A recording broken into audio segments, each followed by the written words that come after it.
बयान में भी लाया गया है कि जमथरा विस्तार भाग से 5 गाँव जो है शेखर यादव किसानों के गाँव को खाली करने की भी नोटिस दी गई है कि आप अपने गाँव को यहाँ से खाली कर दो। ठीक ठीक। अभी अयोध्या और आप लोग बाद में बुला लेंगे यहाँ, जब लोग जाएंगे तब तस्वीर के लिए आप भी इस मुद्दे में शामिल हो गए। मैं अयोध्या से आए हुए हम अपने सभी किसानों का धन्यवाद और आभार प्रकट करते हैं।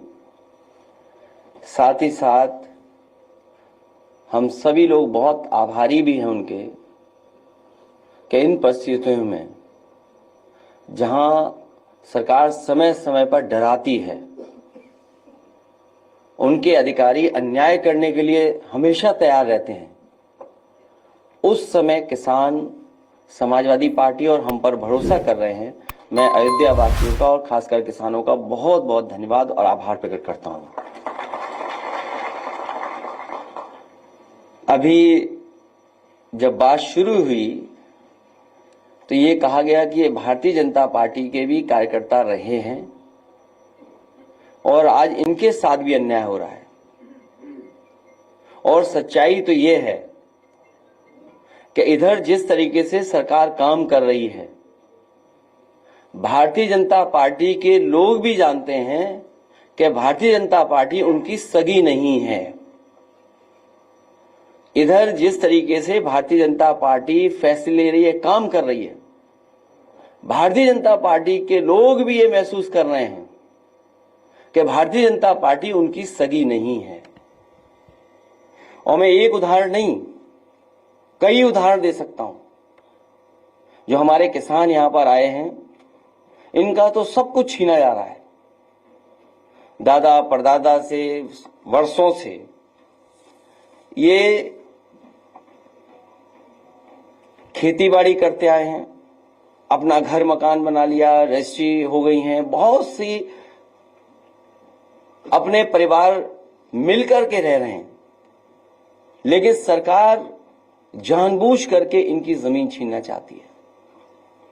और जमीन किस चीज के लिए छीनना चाहती है? ये किसान जो आए हैं वो किसी विकास के खिलाफ नहीं है, क्योंकि अगर विकास होगा, खुशहाली होगी तो इनकी भी तरक्की होगी। इनका जो मानना और समझना यही है कि अगर अयोध्या में इतना विकास हो रहा है और खुशहाली आ रही है, तो इनका भी साथ साथ विकास हो, इनके घर परिवार में भी खुशहाली आए। सरकार जानबूझ करके सस्ते में जमीन लेकर के कुछ मुनाफा कमाने के लिए और कुछ लोगों को मुनाफा कमाने देने के लिए ये जमीन जबरदस्ती वैल्यू के हिसाब से किसान को मुआवजा मिलना चाहिए। और कई मौकों पर मैं और आप यहां पर बैठ करके कई बार चर्चा की है और यहां तक कहा मैंने कि ये अयोध्या प्रभु राम जी की जमीन है, धरती है उनकी। न केवल भारत, दुनिया के लोगों को वहां के प्रति आस्था है, तो वर्ल्ड क्लास सिटी बने, वर्ल्ड क्लास इंफ्रास्ट्रक्चर बने, लेकिन जो लोग वहां से उजाड़े जा रहे हैं वो उजड़े नहीं, वो भी कम से कम बराबरी के साथ खड़े दिखाई दें। इसलिए मैंने कहा था कि अगर सर्किल रेट बढ़ा करके 6 गुना भी मुआवजा देना पड़े तो सरकार को पीछे नहीं हटना चाहिए। मैं आज फिर दोहराता हूं, जिस समय किसान एयरपोर्ट को लेकर के, अपनी जमीन को लेकर के यहां आए थे, कि वो वहां खिलाफ नहीं थे विकास के, या समय समय पर जो हमसे मिले हैं, जिनकी जमीनें जा रही हैं, मैंने उनसे भी आश्वासन दिया था। फिर कहता हूं मैं कि इस सरकार से मांग है हमारी कि सर्किल रेट बढ़ा करके 6 गुना मुआवजा मिलना चाहिए। जो मार्केट वैल्यू है उसके हिसाब से उनका मुआवजा मिलना चाहिए। और अगर ये सरकार नहीं देती है, जब कभी भी समाजवादी सरकार बनेगी, तो अयोध्या निवासियों को इसी तरीके से सर्किल रेट बढ़ा करके मार्केट वैल्यू के बराबर उनको मुआवजा दिलाने का काम करेंगे। आखिरकार सरकार को किस बात का नुकसान हो रहा है? जहां आश्रम बनने चाहिए वहां होटल बनाना चाहते हैं।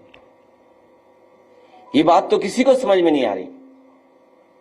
अच्छे आश्रम बने, अच्छे रुकने का स्थान बने, धर्मशाला बने, वर्ल्ड क्लास इंफ्रास्ट्रक्चर के साथ चीजें बने, लेकिन अखबारों में विज्ञापन हम लोगों ने भी पढ़ा था कि 5 स्टार होटल बनेंगे। बीजेपी के लोग तो 5 स्टार होटल के खिलाफ थे, उस संस्कृति के खिलाफ थे। कम से कम बीजेपी के लोग ये बताएं कि 5 स्टार बनने के लिए उसमें बार होना जरूरी है कि नहीं जरूरी है, ये बता दें बस बीजेपी के लोग। बीजेपी के लोगों ने कहा, और बीजेपी के लोग बताएं ये बात, सरकार के लोग बताएं कि जो 5 स्टार होटलों के लिए जमीन दे रहे हैं, क्या 5 स्टार होटल उसको माना जाएगा जिसमें बाढ़ नहीं होगा? और हमने वो तस्वीरें देखी हैं, वो पानी का गंगा मां गंगा पर वो चलता जहाज देखा हम लोगों ने, जिसको कभी किसी स्टार की कैटेगरी में रखा गया था। उसमें हमने सबने तस्वीर देखी थी बाढ़ की। तो ये सरकार बताए आखिरकार किस दिशा में ले जाना चाहती है? हमारी समाजवादियों की मांग है कि विकास के खिलाफ नहीं है। अयोध्या वर्ल्ड क्लास सिटी बने, ये नहीं बना पा रहे हैं, समाजवादियों को मौका मिलेगा तो वर्ल्ड क्लास सिटी अयोध्या को बनाने का काम करेंगे। और समाजवादियों ने जो भी काम किए हैं आपको सब पता है, एक एक चीज वर्ल्ड क्लास है। जहां से मुख्यमंत्री जी अन्याय कर रहे हैं बैठ करके, जो सीएम हाउस है, लोक भवन ऑफिस, जो लोग भी निकलते होंगे इसके आसपास वो देखते होंगे कि क्या ऑफिस बनी हुई है। मैं तो ये कहता हूं जिस ऑफिस में वो बैठे हैं उसके बराबर भी पिछले इतने सालों में एक बिल्डिंग नहीं बना पाई है। मुझे खुशी है यहां के किसान हमारे साथ आए हैं और उन्हें भरोसा है समाजवादियों पर।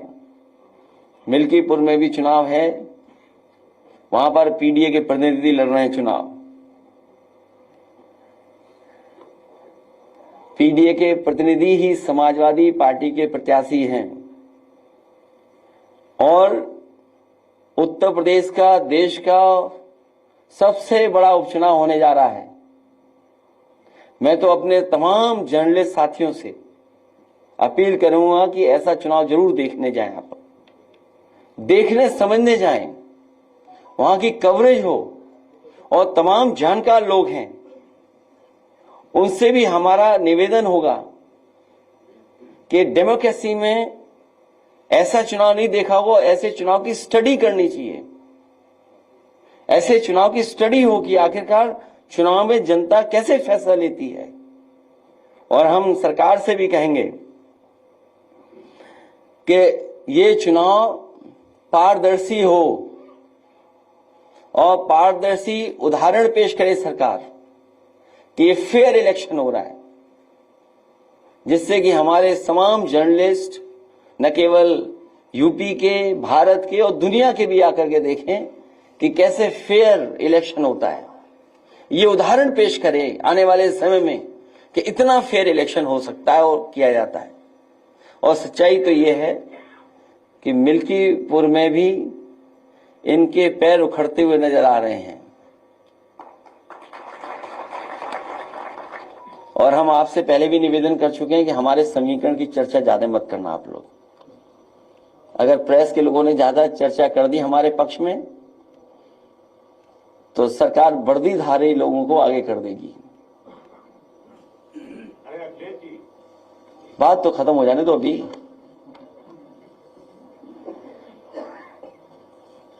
और भाजपा को हराने के लिए हमारे किसान तो हैं ही तैयार,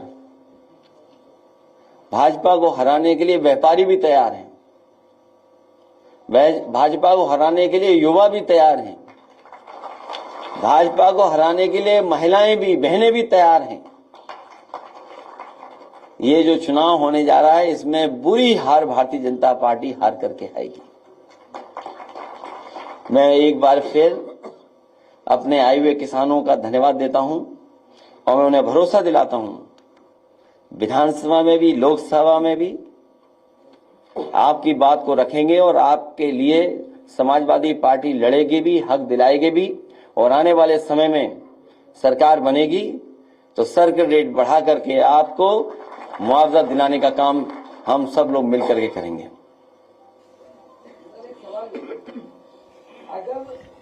दूसरा लगातार अयोध्या के मामले में प्रेस कॉन्फ्रेंस हो रही, लगातार आप सवाल उठा रहे हैं कि जमीनों का अधिग्रहण किया गया, उसके बावजूद सरकार सुनने को तैयार नहीं।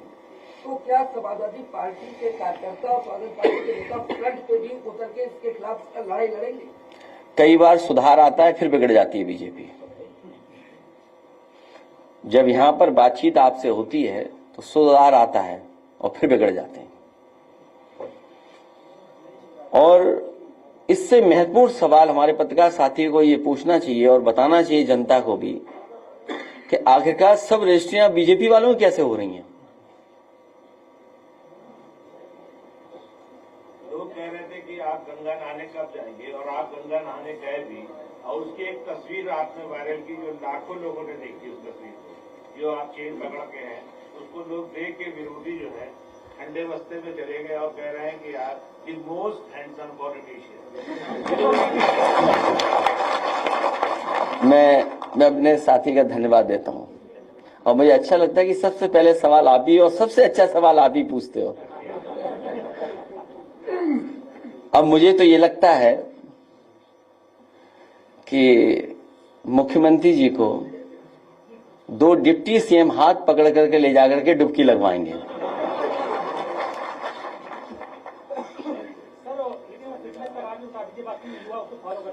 ये चर्चा का आज समय नहीं है, लेकिन अपने पत्रकारी साथियों को फिर कभी बुलाएंगे और हम लोग इन्हीं सब बातों पे मिल बैठ करके करेंगे। कुछ हम बताएंगे, कुछ आपसे हम लोग सीखेंगे। वो बात पुरानी हो गई, फिर जाएंगे। सर, दक्षिणांचल और पूर्वांचल डिस्कॉम को विद्युत का आदेश, हम लोग इसके पक्ष में नहीं कि प्राइवेटाइज हो, इस पक्ष में नहीं, क्योंकि प्राइवेटाइज हो जाएगा तो हमारी जनता को फिर महंगा बिजली और तमाम सरकारी नौकरियां, जो बात हम लोग कहते थे संविधान के साथ खिलवाड़ हो रही है। संविधान में मोटी मोटी बात जो हम सब आप समझते हैं कि संविधान के तहत ही हमें आरक्षण मिला है, और जब प्राइवेट हो जाएगी चीज तो आरक्षण नहीं मिलेगा, आपको नौकरी नहीं मिलेगी। तो संविधान में जो हमें हक अधिकार मिलता है उसके खिलाफ भारतीय जनता पार्टी काम करती है।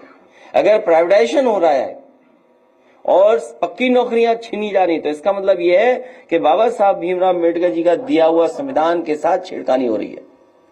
बीजेपी के वो पासवान है और कहा जा रहा है कि गुजरात में उनका कारोबार है, टिकट दिल्ली से हुआ है, बाहरी वर्सेस लोकल की लड़ाई। मेरा तो एक ही निवेदन और अपील रहेगा कि गुजरात वालों से बच के रहना। इसमें कोई दो राय नहीं, जितना समाजवादी के शासन में उत्तर प्रदेश के अंदर कार्य हुआ है और जितना देखा गया है कि समाजवादी ने जो काम किए हैं वो उसकी एक आस्था दी थी, लेकिन क्या वजह रही लगातार पिछले 2 बार समाजवादी बैकफुट कर रही, इसकी वजह क्या रही इतने काम कराने के बावजूद? ये भी अभी सवाल जाने कहाँ का है। हम अपने पत्रकार साथी को बता दें कि जब, हालांकि हमारे किसान और सभी लोग आए हैं, जब यहाँ पर सब स्टेशन के लिए जमीन लेनी थी घंटाघर के पास, तो क्योंकि जो घंटाघर के आसपास का सौंदर्यीकरण था तो वो सब स्टेशन नहीं हटता, तो स्पेस नहीं बन रहा था, एरिया नहीं निकल रहा था। तो समाजवादी पार्टी की सरकार में हम लोगों ने फैसला लिया था कि सब स्टेशन हटाया जाए, और जब सब स्टेशन हटाने का फैसला लिया गया तो जमीन वहां नहीं थी। और मेरे पास कई बार अधिकारी आए, उन्होंने कहा सब स्टेशन मत हटाइए क्योंकि सरकार का पैसा चला जाएगा अगर आप जमीन दूसरी लेंगे। कई बार वो फाइल वापस करना चाहते हैं कि सब स्टेशन नहीं हटे, और इसी के सहारे उन्होंने हमारे एक एमएलसी को भी मना लिया था, पटा लिया था। उससे भी हमसे कहलवाते थे कि ऐसा है सब स्टेशन मत हटाइए, बन नहीं पाएगा।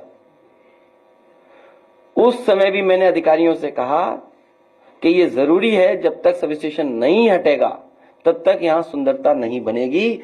तो आपको मैं जानकारी दे दूं, उस समय जो मार्केट वैल्यू थी उसके हिसाब से उसे मुआवजा दिया गया था। वो कोई रस्तोगी थे, शायद उन्हें 37 करोड़ रुपया उसका मुआवजा मिला था। सोचिए आप, 37 करोड़, और बहुत 1 एकड़ जमीन रही होगी या 2 एकड़ जमीन रही होगी, वो अभी मुझे मेजरमेंट्स नहीं पता है, लेकिन उतनी जमीन के सरकार के खजाने से पैसा दिया गया। सवाल यह है कि अयोध्या में वर्ल्ड क्लास सिटी बने। और बीजेपी के लोग यही तो कहते थे वेटिकन सिटी बनाएंगे हम, उससे बेहतर सिटी बनाएंगे।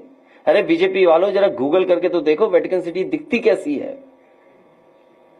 अगर उसके हिसाब से अगर तुमने 1 इंच भी बनाया हो अयोध्या में कहीं तो बता दो हमें आप। उन गरीबों को आप मार रहे हो, किसानों की जमीन छीन रहे हो, जिनका जीवन यापन सदियों से वहीं होता आया है। इन्हें भगवान प्रभु श्री राम भी छोड़ेंगे नहीं, इनके खिलाफ भी भगवान श्री राम जी कुछ न कुछ करेंगे, जो गरीबों को दुख दे रहे हैं।